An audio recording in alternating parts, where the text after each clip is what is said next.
Bapak Saudara, puji Tuhan bertemu kembali dalam Tanya Pastor Ishak. Pastor Ishak akan menjawab pertanyaan Bapak Ibu Saudara. Salah satu pertanyaan yang menarik adalah, saya kepahitan dan benci orang tua saya. Bagaimana cara memulihkan hubungan saya? Oke, ini pertanyaan yang menarik.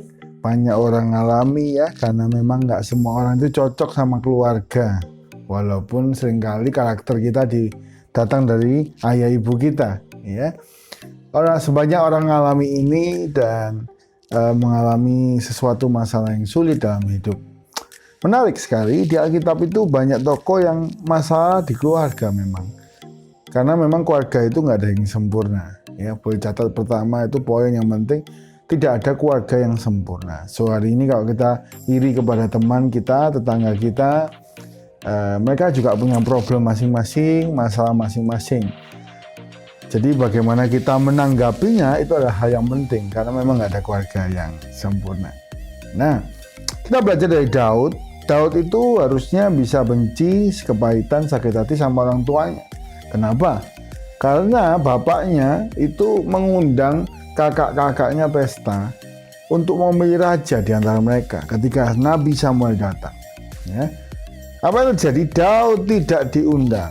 Ya, teman-teman semua, Bapak Ibu Saudara, kita kalau tidak diundang sahabat kita atau teman kita baik, kita pasti sakit hati, merasa nggak dihargai gitu ya. Nah, ini bukan cuma nggak diundang teman, mungkin teman bisa lupa ya, atau teman sudah ngadakan pesta yang lebih private untuk kita gitu ya, nanti akan diadakan, kita buruk sangka. Tapi ternyata beneran loh Bapak Ibu Saudara ya, bapaknya Daud ini nggak ngundang Daud sama sekali. Wah, Daud ini harusnya bisa sakit hati sama orang tuanya ya. Dia nggak dianggap, nggak diperhitungkan, nggak berguna rasanya. Tapi Daud memilih untuk menjaga hatinya. Teman-teman, Amsal 4 ayat 23 ya, Bapak Ibu Saudara dan teman-teman semua, Amsal 4 23 berkata, jagalah hatimu dengan segala kewaspadaan, karena dari situlah terpancar kehidupan. Nah, siapa yang bertugas menjaga hati kita? Diri kita sendiri. Ya, katakan sekali lagi ya, siapa yang bertugas menjaga hati kita? Diri kita sendiri. Bebas orang mau melakukan apa, tindakan orang seperti apa, orang tua kita seperti apa, hai tetap jaga.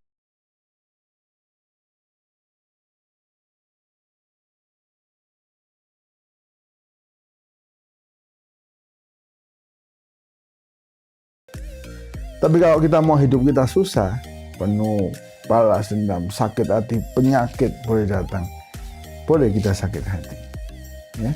Karena itu kalau kita ngalami benci sama orang tua, kepahitan sama orang tua, yang pertama kita lepaskan pengampunan, kita jaga hati, nggak usah dimasukkan hati ya, semua ucapannya, tindakannya nggak usah dimasukkan ke dalam hati, kita filter ya, lalu kita ampuni ya.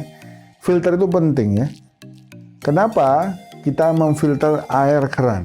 Karena ada banyak kotoran yang akan bisa masuk ke dalam air bersih yang kita mau pakai gitu ya. Sama, filter itu penting karena ada banyak sakit hati, iri hati yang akan masuk dalam hati kita. Kita filter. Oh, ini nggak perlu dipikir. Oh, ini nggak perlu didengar.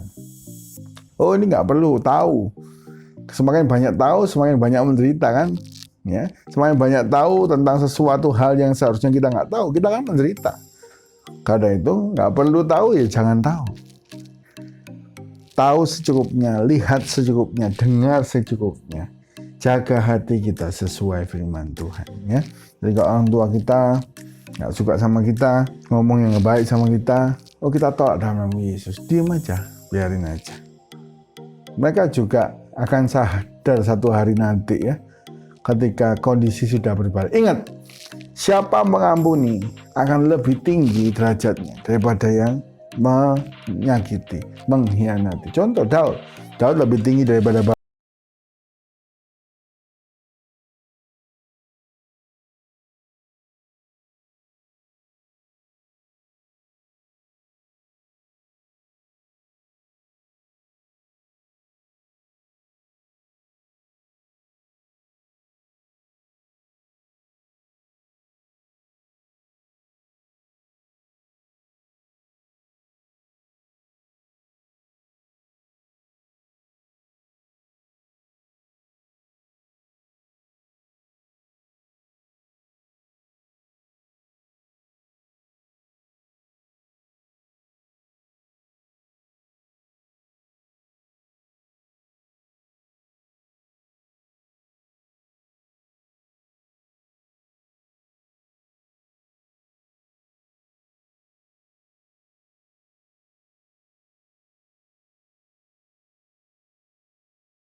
tapi nggak melupakan, nggak jatuh di hal yang sama. Jadi ketika umpama kita ngomong sesuatu dengan orang tua kita, akhir-akhirnya menyalahkan kita, akhir-akhirnya menjelekkan kita, lebih baik kita jangan ngomong hal yang sama, gitu ya. Kita belajar dari pengalaman, kita belajar dari kesempatan-kesempatan yang mendatang. Oh, kalau orang tua saya nggak bisa diginikan, ya jangan digitukan.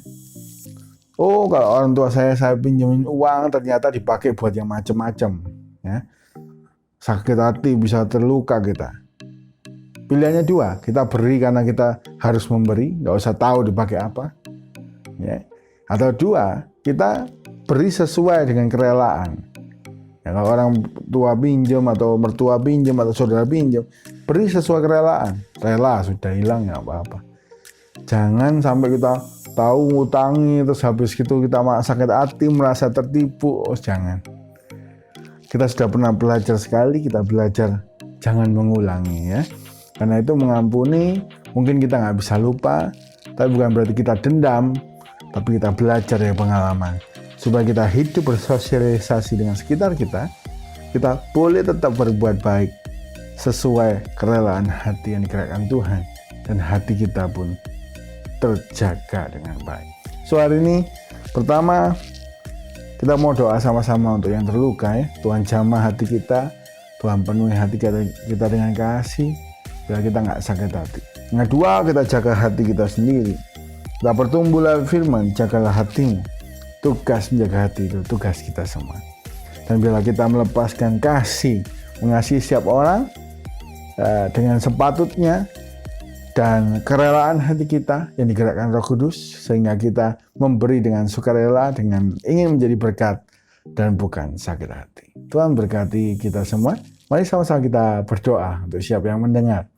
Tuhan, kami datang kepada Engkau bersama setiap yang mendengar hari ini. Kami percaya Engkau pada ruang dan waktu, Tuhan. Kami berdoa untuk semua yang terluka hatinya. Roh Kudus, kiranya Engkau jamah hati kami. Berikan kami kelembutan, kasih, sehingga kami boleh melepaskan pengampunan. Kami tidak mengingat-ingat kesalahan orang lain untuk mendendam. Tetapi kami mau, Tuhan, mengampuni, mengasihi, kami mengampuni, dan kami boleh tetap memberi kasih serela hati kami. Serela Roh Kudus gerakkan. Dan bila kami tidak, Tuhan, memikirkan yang buruk, tetapi kami waspada untuk menjaga hati kami. Terima kasih, Tuhan. Berikan kasih-Mu yang abadi, kasih-Mu yang sejati, rela berkorban, rela mengasihi, dan hidup kami menjadi Kristen yang sejati. Terima kasih, Tuhan. Di dalam nama Tuhan Yesus kami berdoa dan ucap syukur. Haleluya. Amin. Puji Tuhan, Bapak Ibu Saudara. Dalam program Tanya Pastor Ishak akan menjawab. Teman-teman mungkin ingin tanya, Bapak Ibu Saudara mungkin ingin tanya tentang Alkitab atau tentang praktikal hidup, silakan tanya, tinggalkan di kolom komentar, ya. Dan kita bersama-sama belajar hidup sebagai anak Allah, sebagai hamba Tuhan, dan sebagai gereja Tuhan. Tuhan berkati kita semua. Sampai jumpa kesempatan berikutnya. Shalom.